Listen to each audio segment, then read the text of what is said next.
부산대 법학전문대학원 김혜원 교수 직접 전화 연결해서 오늘 선거 전망에 대해서 말씀 나눠보겠습니다. 교수님 안녕하십니까? 예, 안녕하세요. 자, 김혜원입니다. 예, 잠시 후 이제 한덕수에 대한 최종 선고가 예정돼 있는데 단도직입적으로 교수님 어떻게 전망하십니까? 예, 저는 법리적으로 봤을 때 저는 인용돼야 된다. 그래서 파면을 선고할 것이다. 뭐 이렇게 생각을 합니다. 저는. 자, 파면이라고 하면 이제 오늘 어, 전원일치로 파면이 될 수도 있다. 또는 뭐 6대2로 파면이 된다. 뭐 어떻게 전망을 하십니까?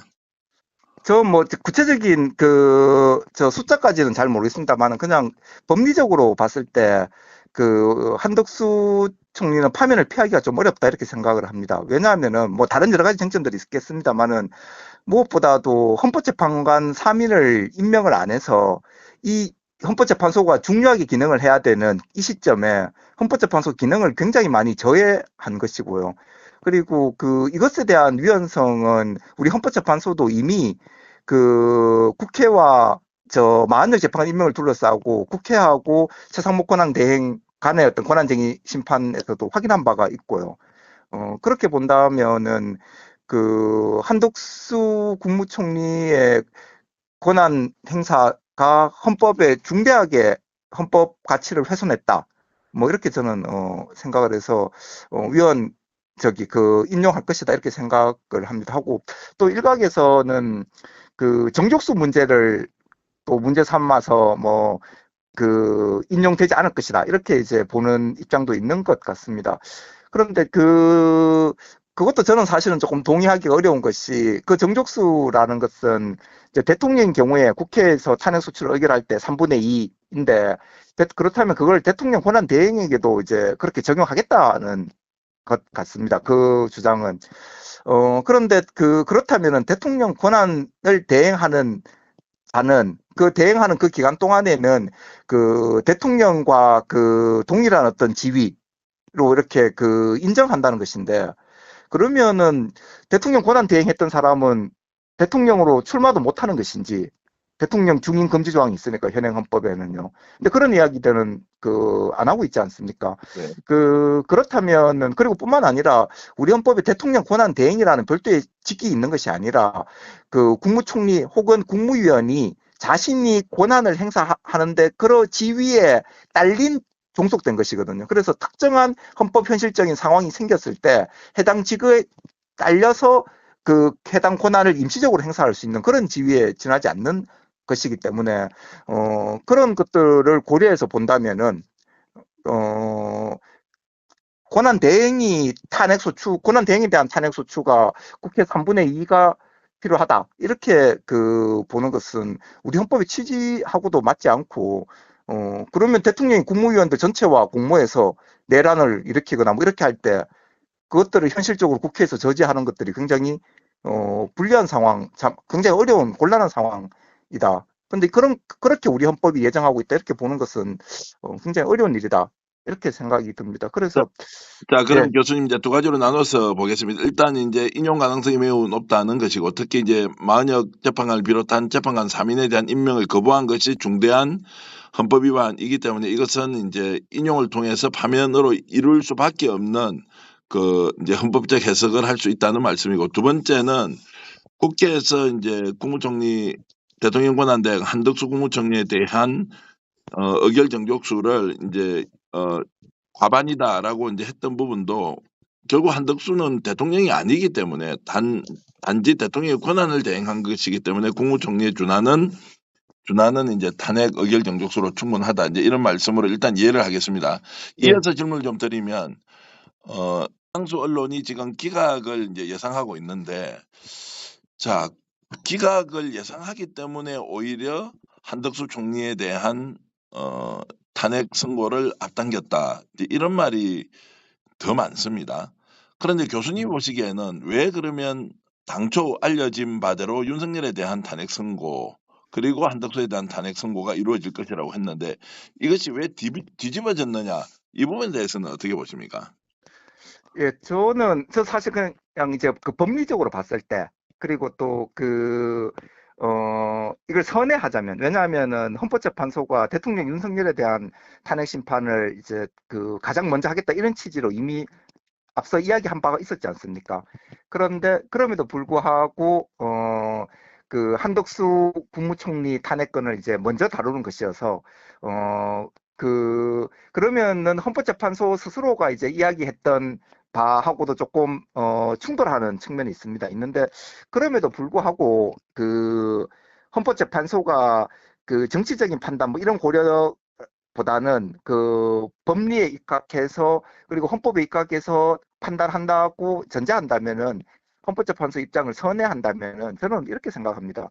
먼저 그 첫 번째는 만약에 그 언론에서 이제 그 기각할 것이다 이런 전망들은 전 자세하게 보진 않았습니다만은 그게 특별히 어떤 법리적인 근거에서 그렇게 이야기하는 것 같지는 않고요. 뭐 정치적인 차원에서 혹은 뭐 다른 일종의 어떤 그 뇌피슬에 가까운 뭐 그런 이야기들을 하는 거 아닌가 싶습니다. 탄핵이 되려고 하면 재판관 6인의 찬성이 필요합니다. 근데 지금 마흔역 재판관이 임명되지 않은 상황이어서 8인 체제이니 예를 들어서 예컨대 그 5명이 헌법재판관 8인 중에 5명이 그 인용 의견이 있고 3명이 뭐 각하건 기각이건 이런 의견들이 있다면은 한덕수 총리에 대해서 그렇다면은 올 그 선고가 그 하는 것이 지금 선고하는 것이 굉장히 어려울 것이다 이렇게 생각을 합니다. 왜냐하면 40여 그 입장에 따라서 결과가 달라질 수 있는 상황이 발생하기 때문에 그러면 그런 경우에 예를 들어서 그 선고를 한 경우에 그것에 대한 정당성의 시비들이 굉장히 크게 생길 것 같거든요. 그렇다면은 지금 임명되지 않고 있는 40역이 있건 없건 상관없는 정도의 어떤 정족수 숫자가 확보가 되어야 실제로 감사원장이나 그 앞에 그 검사들에 대한 그 탄핵 심판 사건에 있어서 정족수를 보면은 그 40역 재판관이 임명되고 안 되고와 상관없는 정도의 어떤 그런 정족수를 가지고 그 결정이 났지 않습니까?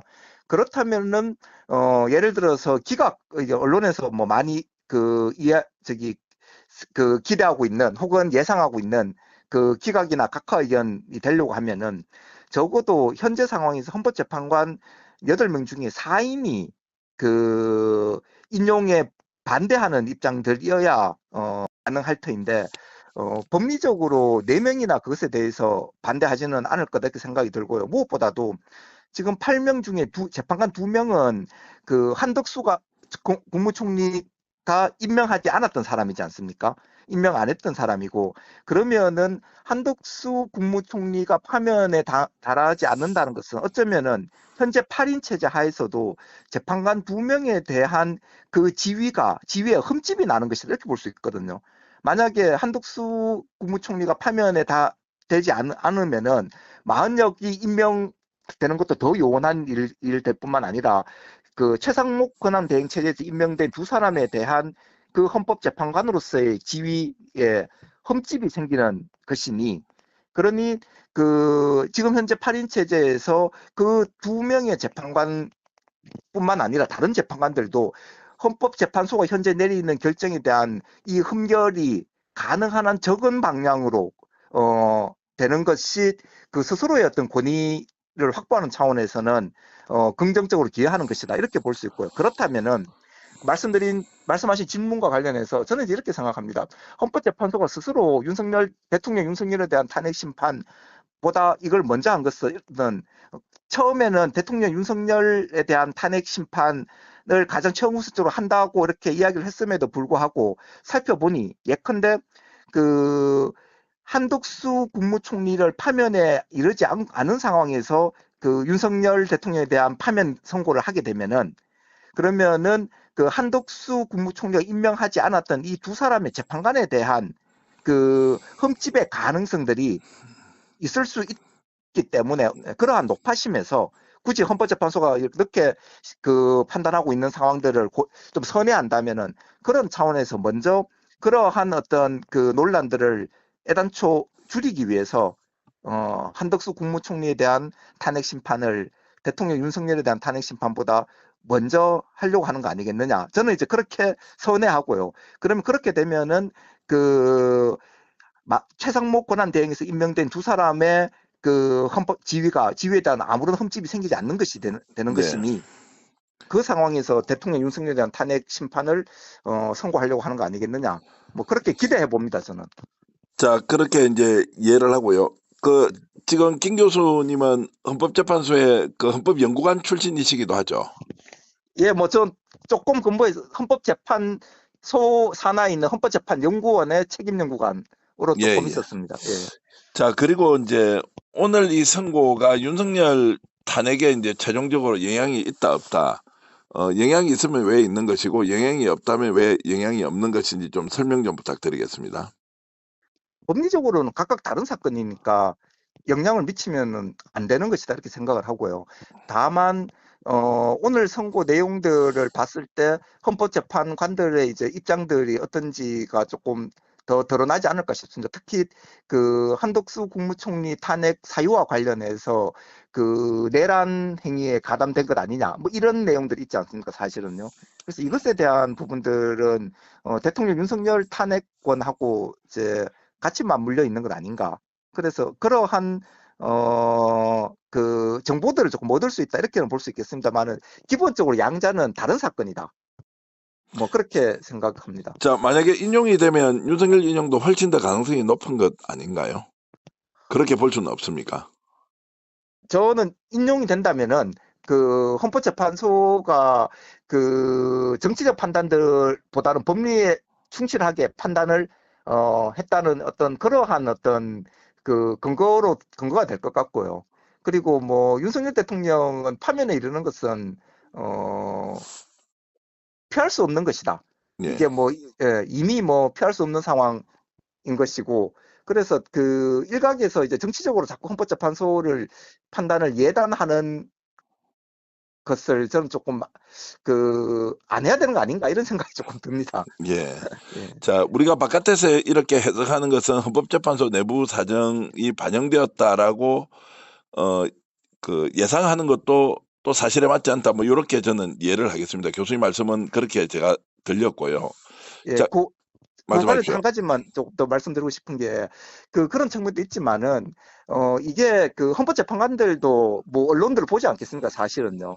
그러면은 자꾸 정치적으로 오염된 이러한 것들을 그 헌재가 그렇게 할 것이라는 그 기대 내지는 예상으로 자꾸 언론을 통해서 퍼뜨리는 이런 구조 자체가 어쩌면 헌법재판소를 외부에서 흔들거나 자극하는 그래서 헌법재판소가 법리에 입각한 충실한 판단을 하는 것을 저해하는 그렇게 작동하는 거 아닌가 그런 의미에서 언론들이 조금 그 성찰해야 되는 거 아닌가 뭐이 말씀 좀 드리고 싶습니다. 자, 이제 한덕수 총리에 대한 이제 인용 말씀하셨는데 혹시 이제 기각이 되었다.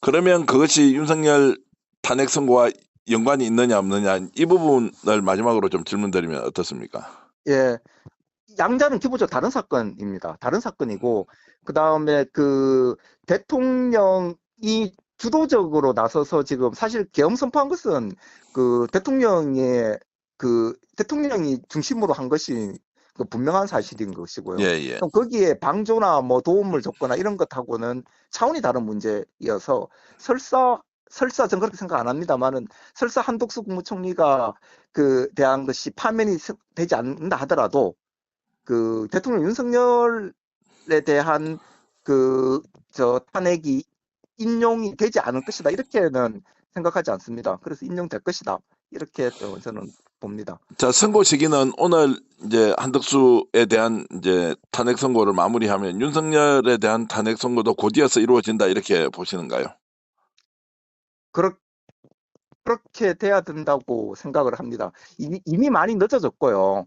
그리고 저번에도 제가 얼핏 말씀드린 것 같은데 지금 대통령 권한 대행 체제가 너무 길어지고 있고 이건 우리 헌법이 예정치 않았던 일에 가깝다 이렇게 볼 수 있고 그래서 그럼에도 불구하고 계속 이렇게 늦어지는 것은 헌법재판소 스스로가 능력이 부족하거나 아니면은 다른 정치적 판단을 한다고 애를 쓰고 있거나 이런 두 경우가 아니라면은 이제는 조속히 판단을 해야 되고 이게 늦어진다면은 늦어지는 것들을 설명하는 의무가 이제 있다 이렇게 생각을 합니다.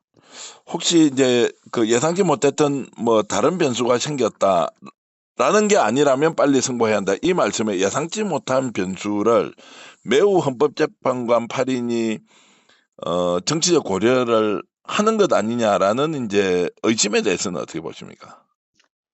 국민들 입장에서는 지금 충분히 의심할 수 있는 상황이다 이렇게 생각이 들거든요. 예, 왜냐하면은 너무 길어지고 있지 않습니까? 그리고 이게 노무현 대통령 탄핵 심판 사건이나 박근혜 대통령 탄핵 심판 사건보다 이게 법리적으로 더 어렵다 이렇게 보이지도 않고요. 너무나도 그 12월 3일 그 밤에 TV를 통해서 모든 국민들이 그 사안들을 봤기 때문에 그런 점들을 고려한다면은 그 그러한 의심을 헌법재판 스스로가 덜 받도록 하는 것이 자신의 결정에 대한 권위를 높이는데 도움이 된다 이렇게 생각을 합니다. 하고 특단의 사정이라고 한다면은 뭐 헌법재판관의 사망 뭐 이런 정도의 어떤 특단의 사망 외에는 이걸 더 늦춘다는 것은 스스로의 어떤 법리 해석 적용에 대한 능력 부족이라는 의심으로부터 자유롭기 어렵다. 저는 그렇게 생각합니다.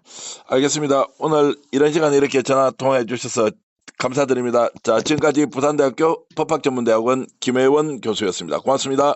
예, 고맙습니다.